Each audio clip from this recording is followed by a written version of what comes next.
ವೃಕ್ಷಾಸನ ಅಭ್ಯಾಸ ಮಾಡಬೇಕು. ದಂಡದ ಸಹಾಯದಿಂದ ದಂಡ ಸೀದಾ ಇಟ್ಕೊಳ್ಬೇಕು. ದಂಡದ ಕಡೆ ಇರುವ ಕಾಲು ಅಂದರೆ ಬಲಗಾಲನ ಹತ್ತಿ ನೀರಲ್ಲಿ ತಗೊಳ್ಬೇಕು.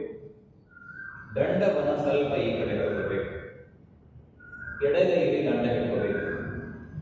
ಬಲಗೈ ಕೆಳಗೆ ಮೊಣಕಾಲಿನಿಂದ ಇಟ್ಕೋಬೇಕು.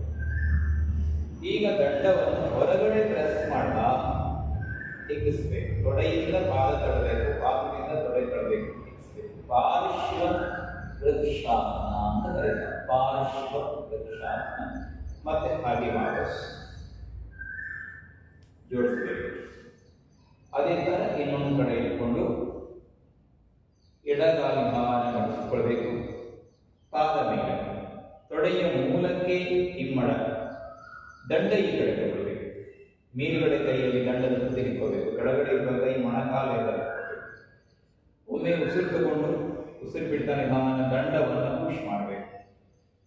ಪುಷ್ ಮಾಡ್ತಾ ತೊಡೆಯಿಂದ ಪಾದ ಒತ್ತಬೇಕು, ಪಾದದಿಂದ ತೊಡೆ ಒತ್ತಬೇಕು. ಆಮೇಲೆ ಮೇಲೆ ಮತ್ತೆ ಹಾಗೆ ಸ್ವಲ್ಪ ಹೊತ್ತಿದ್ದು ನಿಧಾನ ವಾಪಸ್.